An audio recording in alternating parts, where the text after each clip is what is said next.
Find the derivative of cot x using first principle. Cot x, cotangent x. காட்டுங்கிறது 1 by tan. Cot is the inverse of tan. Tan ஓட தலைகீழ் தான் cot உங்களுக்கு தெரியும். என்ன பண்றோம் first? Let us assume f of x be equal to cot x.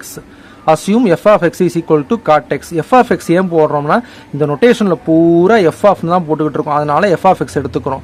Formula is f dash of x is equal to limit of x tending to 0 f of x plus h minus f of x by h. இதுதான் formula. உங்களுக்கு எல்லாத்துக்கும் தெரியும்.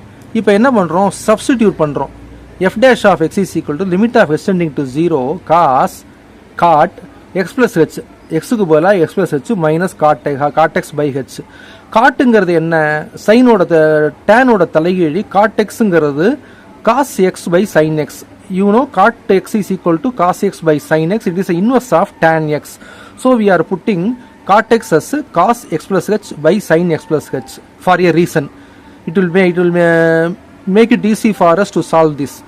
Cot x ங்கிறது என்ன ஆகுது? cos x by sin x ஆ மாறிடுது. Cot x plus h becomes cos x plus h by sin x plus h minus cot x becomes cos x by sin x. The denominator is x. கீழே உள்ள h அப்படியே போட்டுறோம். Denominator is h அப்படியே போட்டுறோம்.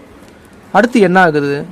இப்போ we just cross multiply this and this to get a common denominator in here and bring it here. இப்போ என்ன ஆகுது? cos x plus h into sin x, அதாவது sin x into cos x plus h, cos x into sin h plus x இங்கே வந்துருது. நடுவில் இருக்கிற minus அப்படியே வருது. We multiply this and the minus stays here. The denominator here in the upper part is sin x plus h into sin x. So what we are doing is denominator இங்கே கொண்டு வந்துட்டோம்னா the common denominator is h into sin x plus h into sin x. Now the numerator is sin x cos x plus h minus cos x sin x plus h. This is of the form sin a cos b. Sin a cos b minus cos a sin b. A இருக்கிற இடத்துல x இருக்கு, b இருக்கிற இடத்துல x plus h இருக்கு. You can see sin x cos x plus h minus cos x sin x plus h is of the form sin a cos b minus cos a sin b. Sin a cos b minus cos a sin b. This is sin a minus b. Sin a minus b. A is x, b is x minus x plus h. Now substituting limit of s tending to 0 sin of பெரிய bracket within the bigger brackets x minus this whole thing within small brackets you put minus in front because this is b, this whole thing is b, and close a big bracket. The denominator is the same, h into sin x plus h dot sin x. இதே தான் denominator. கீழே உள்ள தொகுதி வந்து same, பகுதி மட்டும் மாறுது. இந்த bracket எடுக்கணும், கவனம், அதை பார்த்துக்கங்க. இப்போ மேலே இருந்த bracket எடுத்துட்டோம். limit of s tending to 0 sin x minus minus ரெண்டுமே உள்ள இருந்து ரெண்டும் மைனஸா மாறிடுச்சு. இப்போ x minus x 0 ஆயிடும், மைனஸ் h தான் நிற்கும். கீழே வந்து அதே தான் அப்படியே கேரி பண்றோம். h sin x plus h sin x. இப்போ என்ன ஆகுது? sin of minus h இங்கே வந்துருச்சு. This one becomes sin of minus h. The numerator denominator stays the same. Now what we are trying to get is sin of minus h is sin minus sin h. We know sin of minus வந்து minus sin h. இந்த பார்ட்டை மட்டும் தனியாக எடுத்துக்கிட்டோம்னா இது நமக்கு use ஆகும். எது? இந்த இங்கே உள்ளது யூஸ் ஆகும். Limit of x tending to 0 sin x by x is equal to 1. Limit of x tending to 0 அதுக்காக இங்கே வெளியில் எடுத்துடுறோம். இந்த டினாமினேட்டர் மீதி sin x plus h into sin x remains the same. Sin x plus h into sin x. We have taken only the h to this part. இப்போ மைனஸை வந்து வெளியில் கொண்டு வந்துக்கிறோம். We are bringing the minus sign out of this limit that is permitted. Limit of h tending to 0 sin h by h. இது மொத்தமும் ஒன்றா மாறிடும். The entire thing will become 1. Sin of minus theta வந்து minus theta, அதுதான் இங்கே நம்ம use பண்ணியிருக்கோம். அதுக்காக தான் அதை போட்டிருக்கேன்.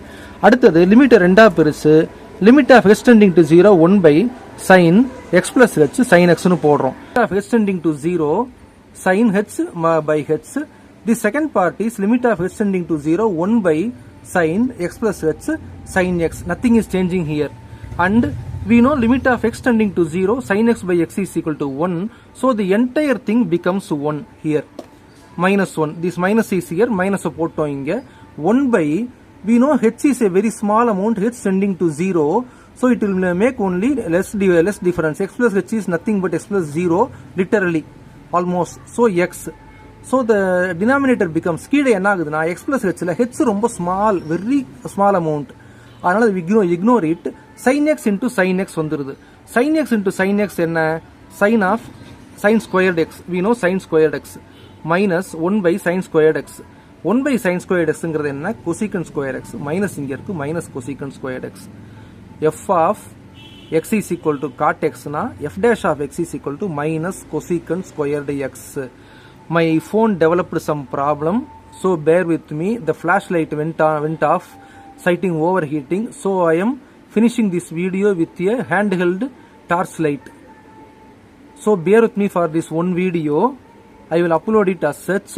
If you have any further doubts, you ask me in the comment section. Please subscribe to my YouTube channel. You feel whatever you feel, you mention in the comment section. I am very sad that I am not getting views in this YouTube channel. Many of you are asking me questions and doubts in Instagram.